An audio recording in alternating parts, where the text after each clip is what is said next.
Examining the effectiveness of game-based learning in the classroom. Introduction. This slidecast has been created to present an analytical review of the literature on game-based learning. Game-based learning refers to the practice of incorporating any video, computer, or online gaming software as a means to achieve learning. The concept of learning through games is not new, and it has become a common alternative within present-day classrooms as a means to engage and motivate students of the net generation or digital natives. The terms net generation and digital natives are used in this presentation to refer to contemporary students who have ample access to computers and internet usage, but it should be noted that not all students have this advantage. Game-based learning is an important theme to explore as the traditional approach of sitting, reading, and writing in a classroom does not fit into the lifestyle of the digital native. Amory, 2010, notes that games have the potential to be powerful teaching and learning tools. Other scholars support this claim, stating that there are benefits to be found through the links shared between enjoyment and learning.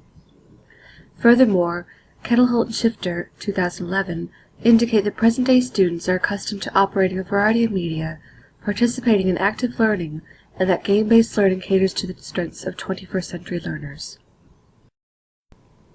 Methods. 10 educational sources from peer-reviewed journals were used to conduct the analysis. As all the sources were selected from educational technology journals, all sources included an electronic medium.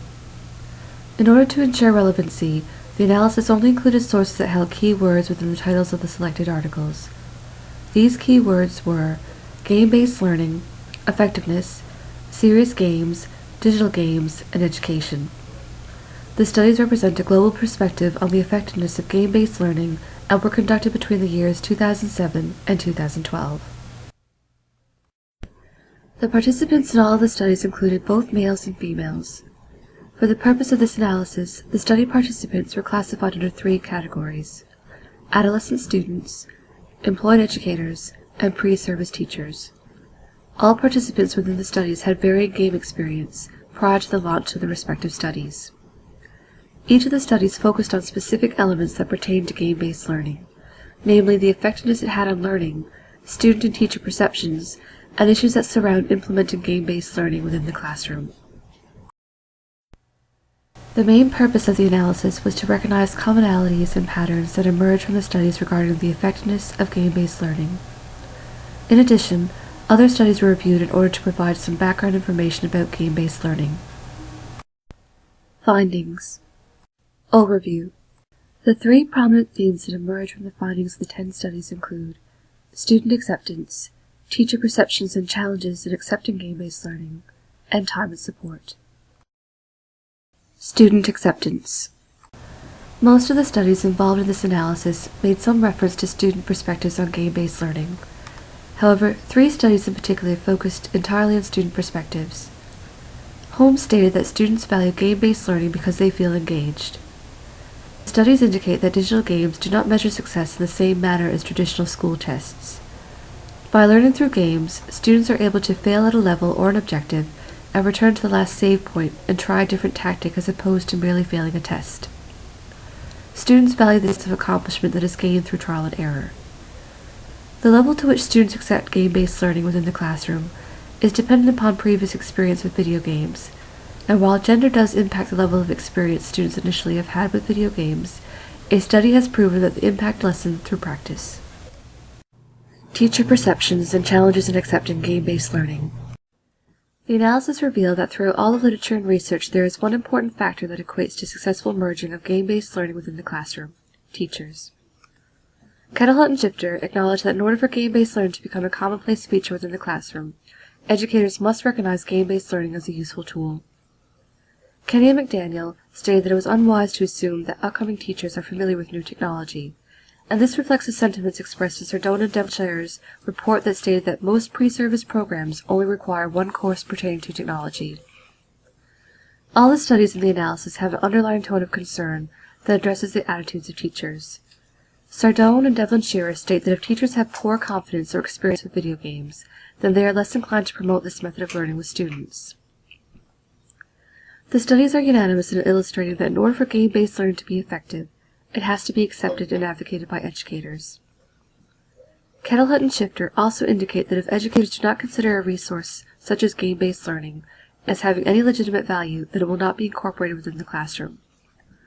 Both teachers and pre-service teachers are at a disadvantage.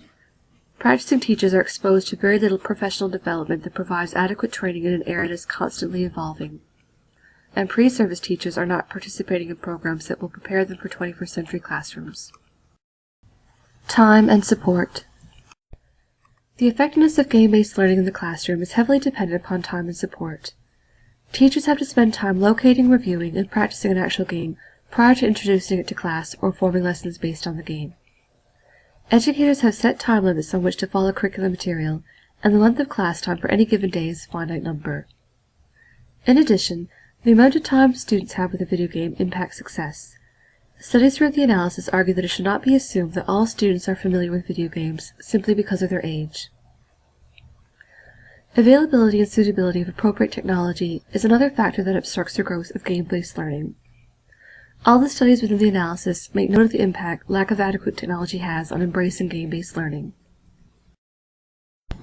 Discussion. Background information. As stated earlier, the concept of incorporating games to the classroom is not a new idea. As Helverson claims, educators and curriculum designers have often employed games as a break from routine. However, in the past, any use of games within the classroom was typically a rare event and was often restricted to a game type that is now termed exogenous games. The terms exogenous and endogenous games were coined by Malone and Lepper in 1987. Exogenous games, as defined by Helverson, are games that provide simple networks of generic, interactive strategies useful for organizing access to a wide variety of content.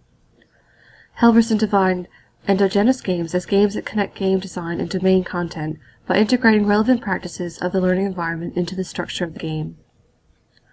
Traditionally, schools have tended to lean on the side of exogenous games simply because of the stringent guidelines schools must follow. Testing knowledge through a game was best expressed through a rather sterile version of game show-like quizzes. Therefore, exogenous games were utilized to strengthen lessons through supplementary activities. The selected 10 studies for this analysis were consistent in noting that there is a distinct positive correlation between game-based learning and effectiveness. Learning through play provides a shift from the teacher-focused, sage-on-the-stage approach to a more rounded, constructivist-inspired method of learning. Students that struggle with reading respond well to games that adhere to drill and practice formats that provide immediate feedback. The underlying concern that resonates from each study is that there is a common misconception associated with game-based instruction, that game-based instruction is easy to incorporate, and that there is an assumption that it is an attractive solution to all students.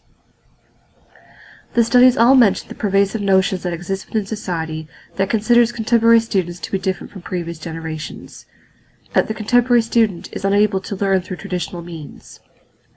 This analysis presents a clear indication that game-based learning is a valuable asset within 21st century classrooms, but it should not be used to replace educators, nor should it be used as a new replacement for boring seat work. While this analysis reveals a positive association between game-based instruction and meaningful learning, the studies have demonstrated that there are obstacles that prevent further growth in this trend. The most frequently cited obstacle that impacts the success of game-based learning in the classroom is the level of teacher comfort and understanding, lack of pre-service teacher preparation, and time. Overall, the evidence base from the analysis demonstrates that there are sufficient reasons to promote the use of game-based learning within the classroom. Conclusions. The results of the analysis confirm that game-based learning is an effective medium through which meaningful learning can be achieved. The result from Amory's study demonstrates that incorporating games can be used to promote discussion and mediate learning. Bourgeon et al. Note that gender does influence the level of acceptance students have when initially considering game-based learning within the classroom. De Grove et al. Acknowledge that context does impact the effectiveness of game-based learning, but that this is minimized providing that participants feel enjoyment in the task. The studies support the theory that there is a unique relationship between a positive learning experience and academic success. Limitations. Some limitations of this analysis that should be considered are the sample sizes that each study used to base results, and geography. The study conducted by Amory consisted of only 12 participants, and the study performed by Holmes dealt with only 6 participants. This may have an impact on the legitimacy of the study claims. In addition, The studies used for this analysis encompass a global vantage point, and a more comprehensive analysis might be conducted using studies from one continent. This analysis incorporated studies that provided insight into the effectiveness of game-based learning within the classroom. However, the majority of the studies focused primarily on the perspectives of students and educators. There is virtually no discussion concerning the parental perspective on game-based learning.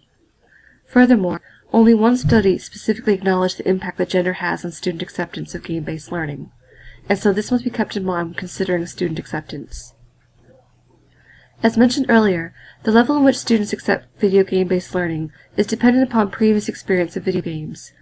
More studies should be conducted on participants that have equal amount of experience with video games, so that further consideration could be given as to the efficacy of game-based instruction.